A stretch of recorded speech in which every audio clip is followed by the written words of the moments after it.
What objective indicators, I mean, you know, whenever we talk about this, and Vital City has been great with a lot of the numbers. I've certainly seen a lot of this in some of our reporting at Spectrum News.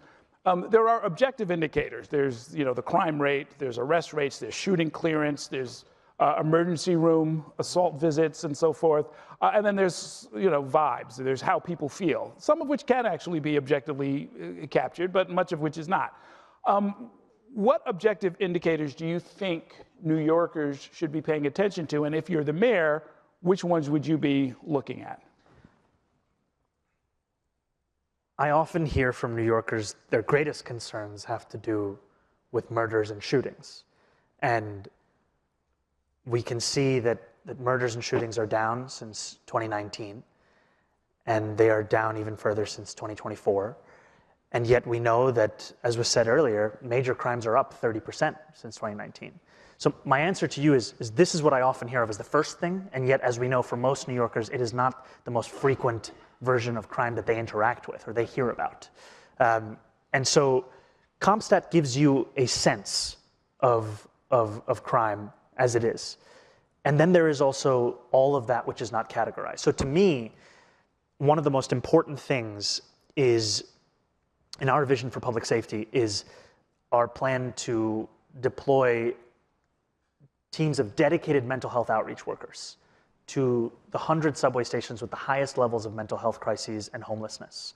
I say this in relation to your question because a lot of times for New Yorkers, what is experienced or understood as an example of social disorder is then tasked to the police as if it is their responsibility.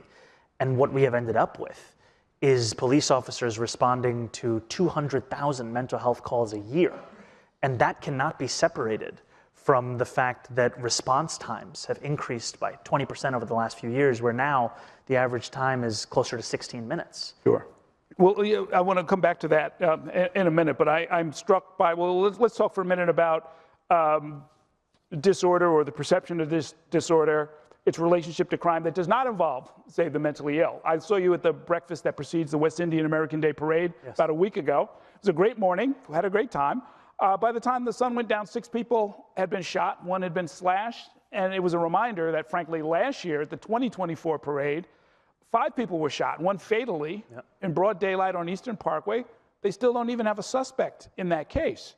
What I did see at the parade this year was tons of unlicensed vendors selling booze, beer, mixed drinks, all kinds of stuff, totally illegal.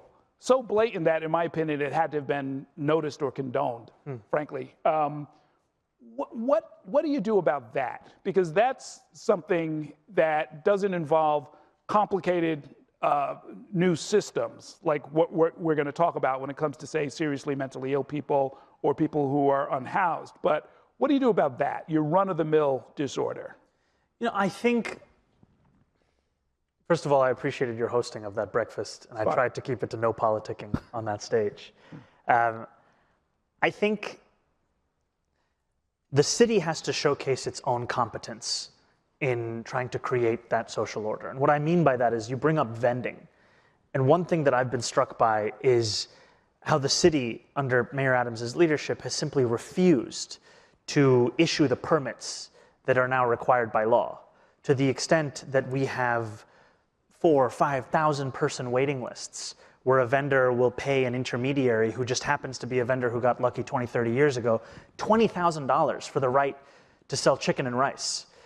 And I tell you this because if you want to tell someone that they cannot vend because they do not have a permit, and then in the same breath you're uninterested in providing them with any avenue to actually procure a legal permit, then where do you leave? You leave people with a diminishing faith in civil society and the ability for city government to actually deliver on any of this. So I do think there's a necessity of competence and execution in so much of this, and from there we ask New Yorkers to trust. And so if you're mayor on January 1st and 115 days from now, what will you do in that case?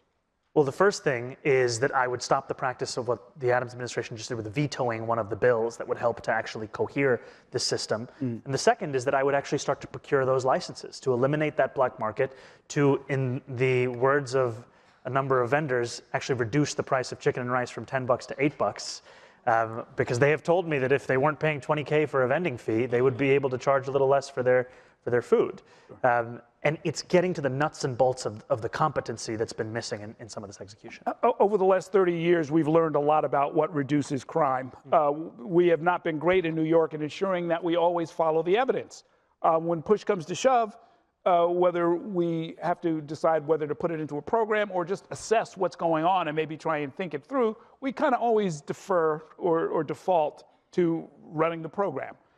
Do you see an opportunity to maybe change the way that goes? To what extent are you going to be led by evidence as opposed to sort of looking at it and then making a different decision? Evidence and outcomes, they have to be the North Star of our administration, and frankly of any administration.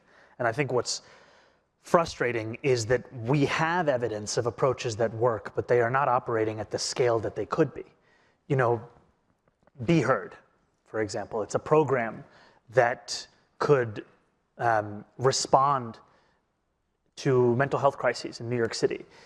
There were 35% of calls that Be Heard was eligible for, they did not respond to, and the police responded to. And part of that is because it has been underfunded, part of that is because it has been completely deprioritized. And our vision is not just to bring that which works elsewhere here, but also to scale that which works here.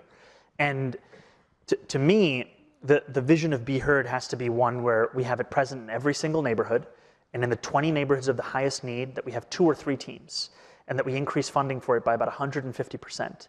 That, coupled with looking at the models of, let's say, Cahoots in Oregon, a program that diverted 20% of calls that were coming into a police department and was able to resolve 24,000 calls, save for 311 without police assistance.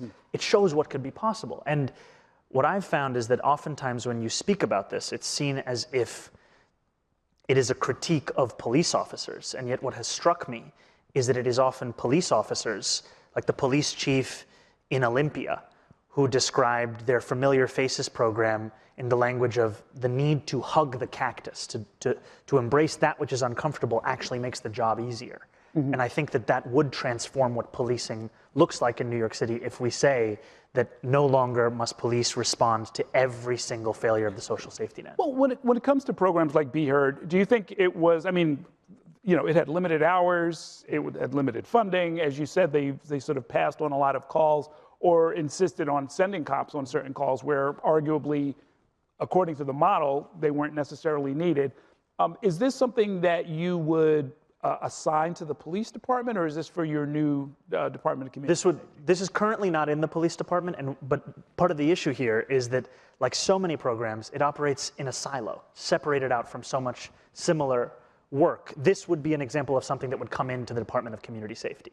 And I think just you know, it's, when you are in the legislature, you have an idea for legislation, you work with a coalition, and let's say that a bill is signed into law. We all know that it is then up to the executive's interest in actually implementing that bill what determines its success or its failure. And what has been so frustrating is that we've seen the complete lack of will from this executive mean that so many of these kinds of programs have been prejudged to failure from the very beginning because they've never been given what they needed. Well, to a certain extent, you could argue that many of the reforms that came out of the legislature, some of the analogous or even follow-up actions by the local prosecutors represent the will of the people, right? You guys didn't wander in off the street. You all got elected, implemented bail reform, some other reforms, raised the age and so forth, discovery reform. The district attorneys in particular ran on a promise to stop charging criminally certain low-level offenses and so forth, and they followed through on that. Is this a case of the populace, the voting public, maybe changing their minds? That like, hey, we didn't expect this. This is what we thought we wanted. We're glad that you did this. Now we need a course correction. No, I think this goes back to the earlier conversation around raise the age. There was, you know, the criminal legal reform package that was passed was prior to my time in Albany. And yet my understanding since getting to Albany has been that the intent of it was to also be accompanied by significant investment and education as to what this legislation was.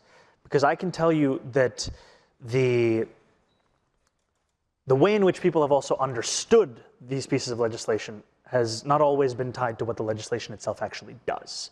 And part of that is a larger story around the void that Democrats often leave in the debate around any of these issues. We sometimes are almost embarrassed about our own ideals and our own convictions and our own legislation. And I think that this is a real moment to make clear what those convictions are and explain why we actually have them. And, you know, I've been pushed on this question of the Department of Community Safety. And I've said time and time again, to your point about the evidence and the outcomes, when I started running this race for mayor, on average, about 200 officers were leaving the department each month. That number has now climbed above 300. And in writing around that development, there has been a real focus on this question of forced overtime. Now, there's no question there are a number of officers who want overtime. They willingly take overtime. And then there is another conversation around forced overtime. The question of officers who have 3 days off and then they're told at the last minute that the second day they have to be back, do whatever they want for the first and the third. But that means the entire trip, the plan, whatever they've made, it's gone, it's done. And how this really reduces a sense of quality of life for many of these same officers. Now that is often separated out from the conversation that we have around policing, where so many other candidates will just say, the only answer, no matter what the question is police. And that is actually even to the detriment of those officers themselves. Right, right. You know, there's a question